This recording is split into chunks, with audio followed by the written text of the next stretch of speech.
Hello friends, welcome to UGPG mathematics. इस video में हम रिंग थ्योरी के सारे क्वेश्चंस करेंगे फ्रॉम 2016। इसके पहले हमने 2014 के 2014, 15 एंड 16 के क्वेश्चन सॉल्व किए थे, ऐसे ओरली किए थे। और जो 18 का पेपर था 2018 का, वो हमने बोर्ड पे सॉल्व किया है। ठीक है, तो अगर आपने नहीं देखा है तो चैनल पे जाके देख सकते हो। और इम्पॉर्टेंट थिंग ये है कि मुझे आपको एक बात बतानी थी कि देखो, अभी एग्ज़ाम्स आपके पोस्टपोन हुए, ठीक है, तो सबके पास प्रिपरेशन के लिए टाइम ज़्यादा है। ठीक है, तो सबका टाइम इंक्रीज़ हुआ है प्रिपरेशन का, तो हो सकता है कि वहाँ पे ज़्यादा कंपटीशन हो। ठीक है, आपके एग्ज़ाम में तो आप बस पढ़ाई पे फोकस करें और केयरफुल रहें और स्टडी हार्ड। ठीक है, क्योंकि कट ऑफ शायद ज़्यादा भी हो सकता है, तो आप स्टडी करते रहिए। और अगर आपको कोई भी डाउट हो तो आप मुझे पूछ सकते हो। Now let us start this today's video.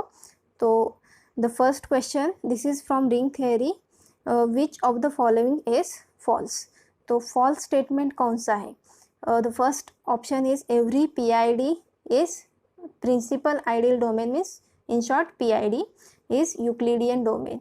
तो फर्स्ट स्टेटमेंट क्या बोल रहा है कि PID implies ED, Euclidean domain.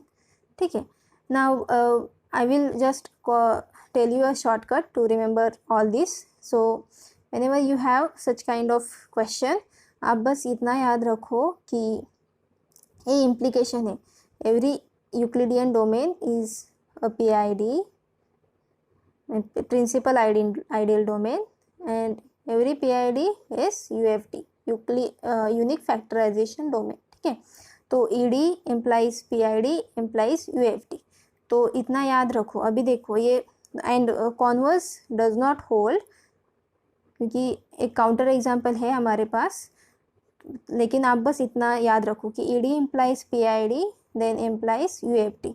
तो यहाँ पे देखो ये PID implies ED है ना, दैट मीन्स कॉन्वर्स पूछ रहा है इसका। ठीक है, तो this is clearly not true, that means this is false है ना, और पूछा है हमें फॉल्स ही पूछा है। ठीक है, तो this is the correct option.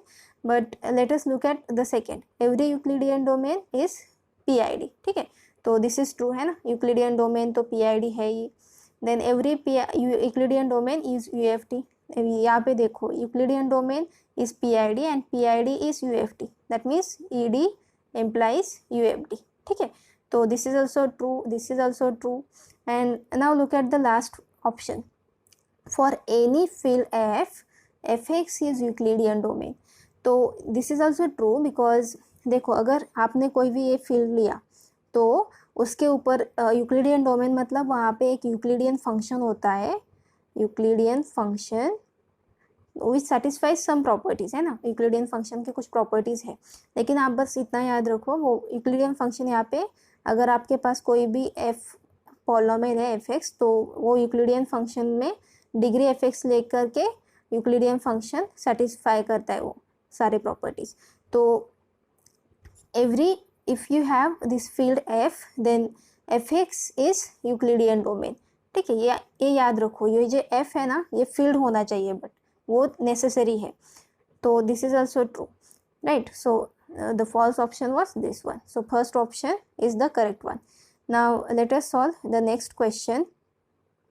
Under addition and multiplication of residue classes of integers, इसका मतलब क्या हुआ कि जो plus n and cross n है ना, मॉड्यूलो n के जो ऑपरेशन है वो पूछे हैं, addition modulo and multiplication modulo n, which of the following is a field है ना। तो इसके लिए भी आप ये रिजल्ट याद रखो कि Zn plus n and cross n is a field if and only if this n is prime. ठीक है, अगर n प्राइम है then only this becomes field। तो इसके लिए आपको पूछा है, that means this Z51 means it is with plus 51 and cross 51। ठीक है, ऐसा ही इस सब के लिए सिमिलरली है, ठीक है। अब क्या करते हैं, देखते हैं कि अभी देखो यहाँ पे n क्या है, 51 है ना, यहाँ पे n 38 है, यहाँ पे n 67 है और यहाँ पे 87 है। अब देखो प्राइम कौन सा है, ये प्राइम है क्या, नहीं है ना, ये तो क्लियरली प्राइम नहीं है, ये भी प्राइम नहीं है, तो बस इतना ही एक ही प्राइम नंबर है। So this z 67 plus 67 cross 67 is a field. So this is a field under addition and multiplication of residue classes of integers. Okay, so this third option is the correct option. The next question, the solutions of x square plus x plus 4 is equal to 0 in Z6 are. तो solutions क्या क्या है पूछा है। First option is 1,4, second is 2,4, third is 1,3 and last is 0,1। ठीक है, तो क्या करना है, सॉल्यूशंस फाइंड आउट करने, मतलब कौन से ये नंबर्स उसको सेटिस्फाई करते। ठीक है, तो यहाँ पे note that this is not a field, Z6 is not field, तो solutions of this equation can be more than 2, can be more than the degree of this polynomial, है ना, तो जस्ट उतना याद रखो। Now let us go by this Z6, so Z6 is 0, 1 so on up to 5 बार, है ना, 1 बार अप टू 5 बार। सो यहाँ पे let us put the values of this. So start with this 0. So 0 square plus 0 plus 4. Is it 0? No. So 0 is not a solution. So let us look at this fourth option. This says that 0 is a solution. So this is not true. Now we just have these three options. So let us check for 1. So when we put x equal to 1, it is 1 square plus 1 plus 4. So this is just 1 square is 1 square is 1 into 1. That means it is, you just have to take this multiplication modulo 6. That means this 1 into 1 is 1 and by modulo 6 it is just 1. So this is 1 plus 4 which is 6, and when you take modulo 6 of this, it is just equal to 0. So 1 is a solution of this. So but here it is 1 and here it is 1, so we cannot discard this option, but let us just keep in mind that 1 is a root or 1 is a solution.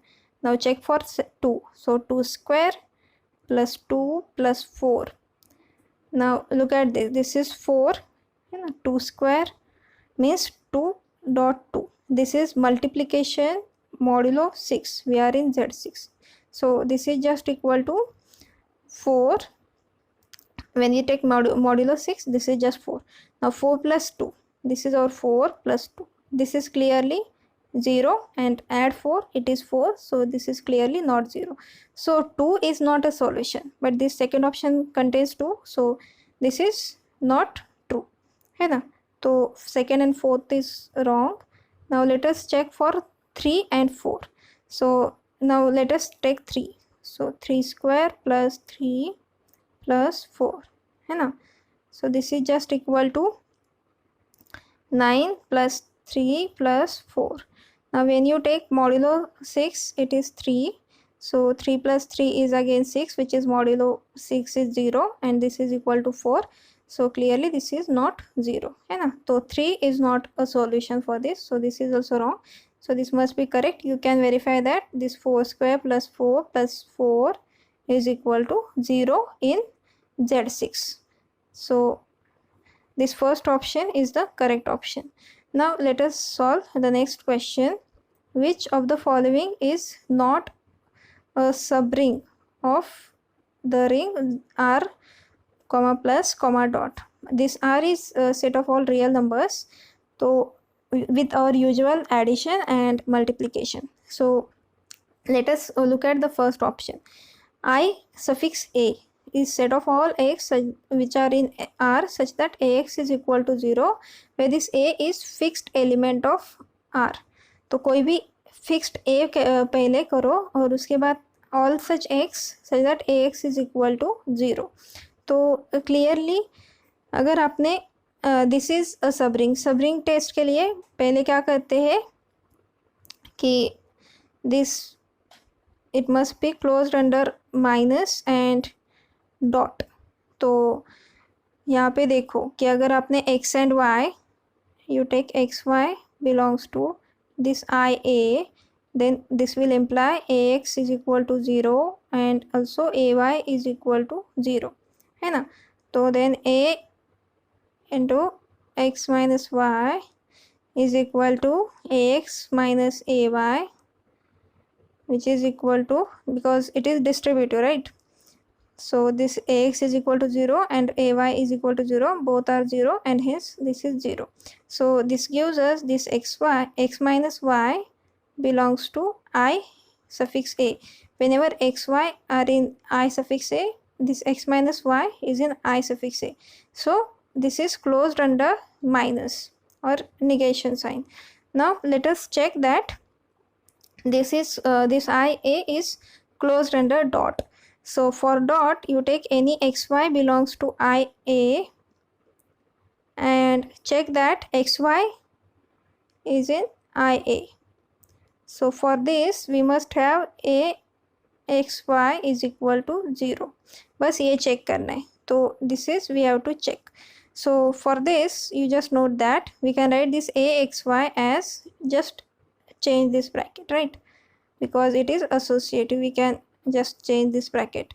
So ax we can write this as, so let me write here, we can write ax y like this, है ना. And just note that this is in, x is in IA, so ax is equal to 0, this is 0 times y, so this is clearly 0.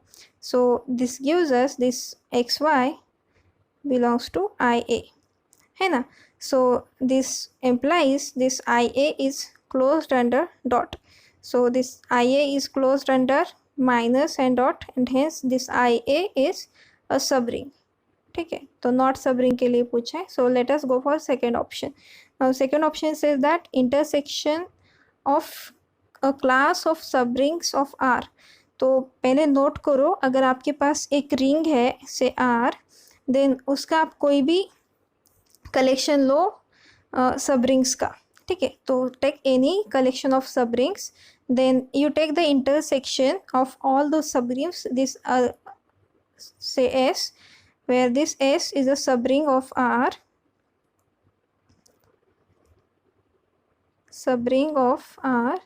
then this always is a subring of R. तो कोई भी intersection low of subrings, this always forms a subring of R. So this is also true, this is also true. Now let us see the next option, intersection of all subrings of R which contain a fixed element A of R. ये भी true है, क्योंकि सारे जो सबरिंग्स है उसमें ए जो ए सम fixed element है ए, दैट इज़ फिक्स्ड. ठीक है, तो इंटरसेक्शन में वो फिक्स्ड हो जाएगा. और हमने अभी देखा है कि intersection of all subrings, any collection of subrings, this is also a subring. So this also forms a subring of R. Now let us look at the last option. तो नॉट सबरिंग के लिए पूछा है, all these are subrings, so this must be not a subring. So why this is not a subring, देखो, a subset S of R which is closed under this plus and dot. तो यहाँ पे बस इतना ही problem है कि ये जो प्लस है ना वो माइनस चाहिए. ठीक है, क्योंकि देखो हमारा सबरिंग टेस्ट क्या बोलता है कि अगर आपके पास कोई रिंग है, then say R plus dot is a ring, then this you take S is a subset of R, then S is a subring if A minus B belongs to S and A dot B belongs to S whenever A, B are in S. That means this must be closed under this minus and this dot, which are, this dot is from here, and minus means just you take this A and inverse of B, है ना. minus B is the inverse of element B with respect to addition. So this must be closed under minus and dot. So this is not true, and hence this fourth option is the correct option. Now let us solve the next question. In the ring z cross z cross z with the addition and multiplication, the number of elements whose multiplicative inverse exist is. तो आपको क्या बोला है कि ऐसे कितने numbers है जिनको मल्टीप्लिकेटिव इनवर्स एग्जिस्ट होता है, ठीक है. That means this is just asking about how many units are there, ठीक है. यूनिट्स मतलब मल्टीप्लिकेटिव इनवर्स उनका एग्जिस्ट होता है, ठीक है. हाउ मेनी यूनिट्स, बस इतना ही बोल रहा है ये कि कितने यूनिट्स है वहाँ पे, कितने एलिमेंट्स को मल्टीप्लिकेटिव इनवर्स एग्जिस्ट होता है. तो आप बस इतना याद रखो. यहाँ पे रिंग देखो क्या है, z है, ठीक है. तो अगर आपके पास कोई भी सपोज रिंग है, से ऐसा है कि R1 cross R2 cross R3, और अगर ये ऐसा भी हो सकता है कि आपके पास अगर n भी है रिंग्स ऐसे up to n, where this n must be finite, ठीक है. तो इसके आप यूनिट्स निकाल सकते हो जब आपको पता है कि इसके यूनिट्स क्या है, इसके यूनिट्स क्या है, इसके क्या है, and so on up to इसके क्या है. आप बस उनका कार्टेशियन प्रोडक्ट लो, जो भी आपको सेट मिलेगा from R1 R2 R3 and Rn, जो यूनिट्स का सेट होगा उसका बस आपको क्रॉस प्रोडक्ट लेना है, ठीक है. तो देखते हैं यहाँ पे कैसे सॉल्व करना है. तो यहाँ पे हमारा R क्या है, Z है. तो late me write here this R is our Z. तो Z के पहले देखो यूनिट्स निकालने हमें. यूनिट्स मतलब जिनका मल्टीप्लिकेटिव इनवर्स एग्जिस्ट होता है. तो इसके लिए यूनिट्स क्या क्या है, देखो 1 का मल्टीप्लिकेटिव इनवर्स एग्जिस्ट होता है ना, क्योंकि 1 into 1 is 1, so 1 is a unit. Similarly -1 is also unit, क्योंकि -1 इंटू अगर आपने -1 किया this becomes 1, so -1. So this are the so multiplicative inverse of -1 is -1, ठीक है. and if you take some other element, suppose you take 2, then ऐसा कौन सा element है यहाँ पे जिसका मल्टीप्लिकेशन करके हमें 1 मिलेगा. Clearly this is 1/2, but 1/2 is not in z, है ना, ये z में नहीं है. तो 2 के लिए मल्टीप्लिकेटिव इनवर्स एग्जिस्ट नहीं होता है. Similarly you go for any element which is different from plus and -1, आपको मल्टीप्लिकेटिव इनवर्स नहीं मिलेगा. So the only units are 1 and -1. तो आपने एक बार ये काउंट कर लिया. तो देखो यूनिट्स, तो नंबर ऑफ यूनिट्स कितने हैं, 2 है ना. तो number of units is 1 and -1, सो 2. तो z क्रॉस z में देखो यहाँ पे नंबर ऑफ यूनिट्स 2 है, यहाँ पे 2 है और यहाँ पे 2 है. तो आप क्या करो, बस 2 × 2 × 2, ठीक है. तो क्या आंसर आया आपका, 2³ ठीक है. तो जब भी आपके पास कोई भी रिंग हो तो आप यूनिट्स कैसे फाइंड आउट, पहले तो वो रिंग के यूनिट्स फाइंड आउट करो, then how many times it is repeated, आप बस उसके जो सेट का है उतना वो बस पावर ले लो ऊपर, ठीक है. तो this 2³ means 8, so this third option is the correct option. Now let us solve the next question. Which statement is not true? तो कौन सा स्टेटमेंट ट्रू नहीं है. तो इसके लिए फर्स्ट ऑप्शन हमें दिया है, the polynomials over a ring form a ring. मतलब देखो ये स्टेटमेंट क्या बोल रहा है, अगर आपके पास कोई रिंग है से R, तो Rx मतलब क्या होता है कि this is a polynomial ring where let me write here, suppose it is a0 + a1x and so on up to anx. This is a polynomial, so this means it contains all polynomials such that these coefficients a1 a0 up to an, these are in R, so ai's are in R. तो जब भी वो coefficients R में होते हैं ना, तो क्या बोलते हैं उसको, polynomial ring over ring R, ठीक है.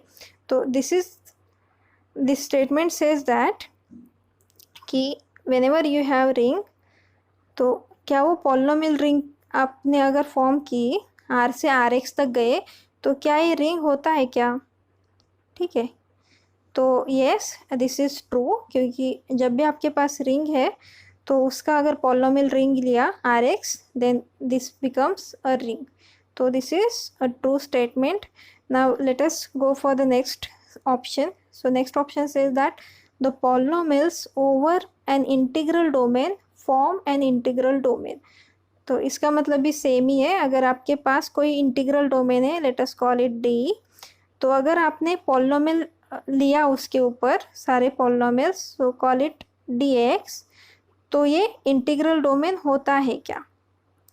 ठीक है, whenever this d is integral domain, dx integral domain होता है क्या? तो this is also true whenever this d is integral domain. So true and true. Now let us see the next option. The polynomials over a field form a field. This is not true, because suppose you take some field, so the natural field will you take R.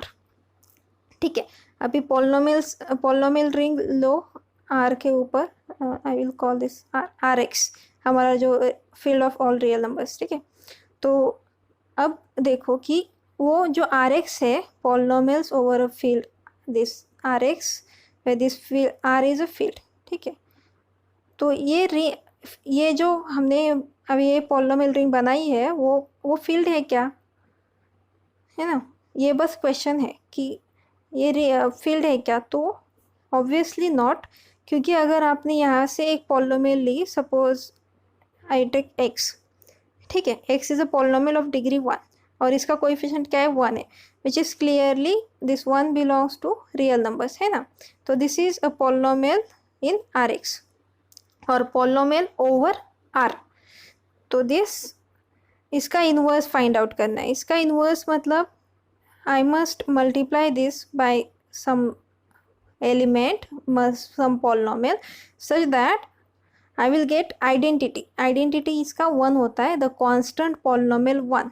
ठीक है, तो यहाँ पे देखो obvious क्या होगा, 1 by x से हमें मल्टीप्लाई करना पड़ेगा, तभी ये x इसको कैंसिल होगा और हमें 1 मिलेगा. लेकिन 1 by x is not a polynomial, है ना. तो क्लियरली दिस x को इनवर्स नहीं है ना. बट फील्ड का डेफिनेशन ही यही है कि उसको it is a commutative ring. Generally we study commutative ring. So it is a commutative ring with unity मतलब which is identity element with respect to multiplication, the second operation. So that must contain unity, and every non-zero element has inverse. तो यहाँ पे x is not zero, non zero element, लेकिन उसको inverse नहीं है, so this is not a field. So हमारे पास example आ गया which is not a field. ठीक है, so this is not correct statement, and hence this third option is the correct option. Now let us see why this fourth option is a correct statement. So fourth option says that a field has no zero divisors. So let us just recall that if you have any field, then this field is always an integral domain. ठीक है, कोई भी आप field ले लो, it will be always an integral domain.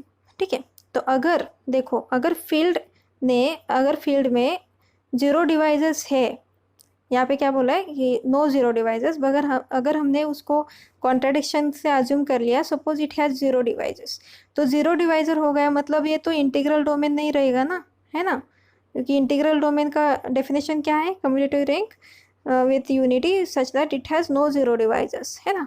लेकिन अगर zero divisor contain कर लिया तो नॉट इंटीग्रल डोमेन हो जाएगा. अगर नॉट इंटीग्रल डोमेन है तो this statement also same as not integral domain implies not field, है ना, कॉन्ट्रा पॉजिटिव, ये भी ट्रू होता है. तो not integral domain implies not field, लेकिन ये तो फील्ड है, so this is a contradiction, and hence this field has no zero divisor. This is a correct statement. So this third option is not correct, and hence this is the correct answer. Thank you.